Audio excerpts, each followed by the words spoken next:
brother, they want you to speak a bit loud. They want you to speak a bit loud. I can't talk very loud. Yeah. So it's pretty. I mean, if you prefer, we can sit down and have a discussion. That'd be kind of cool. Yeah, because it's come on, let's go. That's right. You want to sit down? Yeah. Why not? A lot of the time it's pretty vague in terms of what they want to be saying. They say that the seven heavens, which are supposedly referring to the seven layers that we have, in the side protecting us from things like UV and that circulate the water system and stuff like that. Sit down. Oh, he doesn't. Listen, can you tell your people not to record, please? I'm begging you. I get very I thought you shook. wanted to record it. No, it's because he's doing a religious project. That's all. He doesn't want to be on YouTube or anything. No, I didn't say that. I didn't say Are you that. sure? I said I don't All want right, cameras. fine. Just listen to him, Yeah, man. so- Leave him alone. I don't want to. So most of the time it's pretty vague in terms of what they want to be saying. So like technically the layers in the sky aren't really a heaven. Not really a heaven, are they? They're not really like the ozone layer, the stratosphere, the troposphere. They're not really heavens. And even if they were, it's debatable that there's even seven. People say that there's five and that the ozone layer, and there's another one that doesn't actually count. There's a lot of things like that. Let's look at this today. There are more of them. Like if you name a prophecy to me, most of them, anyways, are either vague, wrong, or debatable. Okay. Interesting point. I mean, in fact, I agree with you. When it comes to people making claims, Yep. what are they actually claiming? Yeah.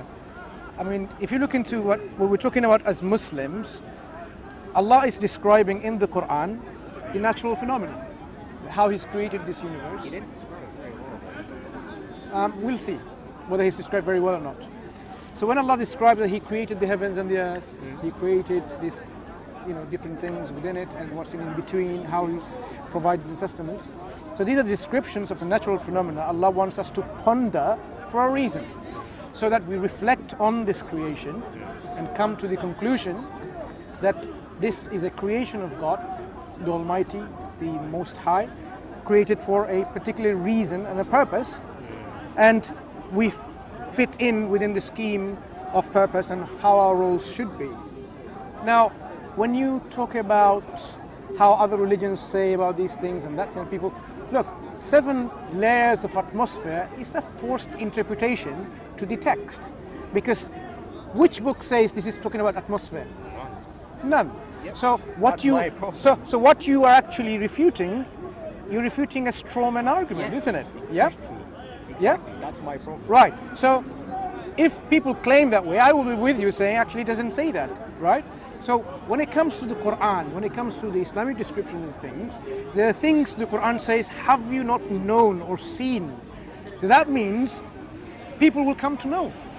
People, either they know already or people will come to know about this natural phenomenon. Now, it's not something like, oh, you didn't know this before. There are things the Quran describes and says, you did not know this before, okay? Or you will soon come to know. Like in one place Allah says, we shall soon show them our signs within the horizons and within themselves until it becomes clear to them this is the truth. Yeah. Other times the Quran says, look at this camel, look at mountain, look at this, look at that. See how Allah originated the creation. So Allah's directing our attention to somewhere. So if you're going to really discuss about this scientific phenomena, you need to really leave away the strawmans from everyone else. Which is hard because You get thrown them strawman and say, let's deal with what it is. So ask the question, what is the... Well, are you saying religious- read it literally? When you have a text, the text, the primary reading should be literal, unless literal meaning cannot be applicable. So sometimes you have to give the language the allowance to speak for itself in a figurative usage, in a metaphorical language, in a language which describes... Someone goes green in envy. Do they literally grow green? So you have to let the language speak for itself. Language has metaphors. Language has similes.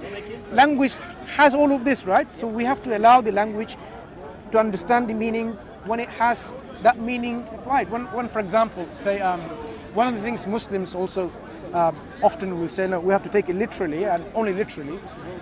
There's a place in the Quran, Allah says, the Jewish people say that Allah's hands are tied. And Allah says, no, His hands are outstretched. He provides, He's so generous, He's provide. Yeah, I'm just giving you a summary of this. The intended meaning is not that Allah is saying literally, their literally hands are tied. The meaning in context is to do with that He's generous or not. Allah is saying, no, His hands are outstretched and He provides, He's generous. So the literal meaning can be true, but the intended meaning is not actually this is talking about Allah's hands. It's talking about Allah and His generosity. Yeah. So likewise, when Allah talks about certain things, we need to know really when it says Allah created the heavens and the earth. Now, why are we going to say this is figurative? Actually, there was no creation. When Allah says He created Adam, why are we going to take it figuratively?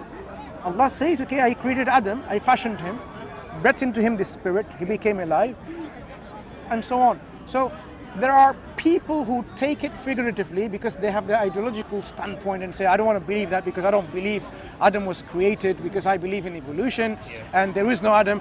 That's why people try to shift the meaning to figurative and vice versa, right? Something can happen.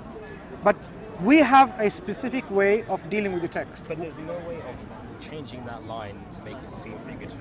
Like, there's no way you can be like, He breathed life into him figuratively. There's no way you can do that. Yeah. People definitely don't do that. No, I So agree with you you. have to imply There's a that limit he to was where created you like can that. say that. You Yeah. have to admit that he was created like that, which doesn't make much Sure. sense. So now let's talk about when you talk about science. We were talking about scientific phenomena in the Quran, right?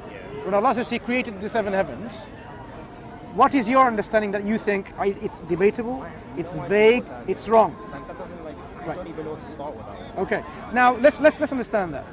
Is it wrong? I mean, it's debatable. No. Let's. You've given I don't options. know if it's wrong because Good. we don't know if heaven exists. No. What is heaven? Heavens exist. What is heaven in that description? Depends on what you think it No. What is heavens in this description? Yeah. Samawat. Anything beyond this earth is sama, and samawat is the plural of sama. Yeah. Skies. Because people think heaven means paradise. No, we're talking about the earth and anything beyond the earth, the skies and celestial bodies, all of that. So when Allah says He created the skies, the earth and the skies, 7 skies or 7 heavens, when you say it's either wrong, debatable or vague, let's deal with that. Is it wrong? 7 skies? I don't know if it's wrong. So. How can you know it's not? You didn't even know how breadth of the first sky is, the first heaven I is. don't know if it's wrong or not. You know, you cannot say it's Yeah, wrong. I didn't say it was wrong. No, I'm saying I said when that it, I didn't not say you it was wrong. I personally, said I don't know. not you personally. If somebody categorizes, it falls in either of these 3 areas. Either it's vague or wrong or debatable, and didn't give an option saying it's astonishing, it's correct, only leaving those aside. I mean, I said most. Remember, I said most, Yeah. and I said most of the time it's one of the 3. Yeah. And obviously, Could there be a description where it's correct? probably. Could there be a description where it's astonishingly correct? Probably. Yeah. Okay. So there's not only 3. There's a few There's options. probably a few more, but to me, it's one of the 3 most Yeah. of the time. Yeah. So when it comes to the Quran, do you find that you find something difficult in the Quran that it describes of natural phenomena? I mean, I'm more used to looking at the Bible than this. I haven't really. I cannot read- speak for the Bible. You have to I speak to a haven't- Christian I about that haven't one. I hadn't really read the Quran up until the start of some of them. And like I've heard, I have a lot of Muslim friends in my school, so they talk about some stuff in there. But I haven't really like some of the stories. I know a lot. There's a lot of Old Testament stuff in there. What you mean? There are stories which are similar to what we find Yeah, in the Old Testament. There's a lot Yeah. of similar stuff in there. And Sure. apparently my friend said that they believe in a lot of the Old Bible, the Old Testament stuff, but some of it was corrupted or something, and that some of it's not actually true, and the Quran seeks to correct that. And I like obviously you don't know if they're wrong or not. You don't know when to begin knowing if they're wrong or not. They just you claim that some of the Old Testament stuff is wrong. You say it's true. there's a lot. I think there's a Cain and Abel recreation in there. Not into which I don't see how that could happen because